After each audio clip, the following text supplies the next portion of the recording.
কেমন হয় জানো?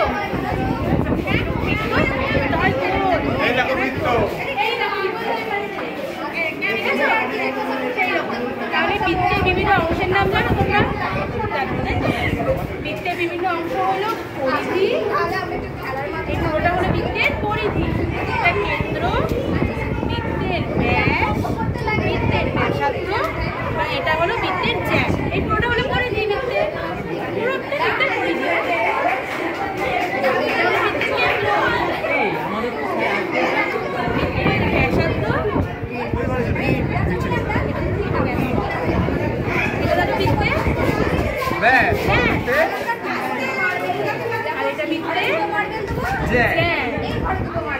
না তোমরা করো, তোমরা করো।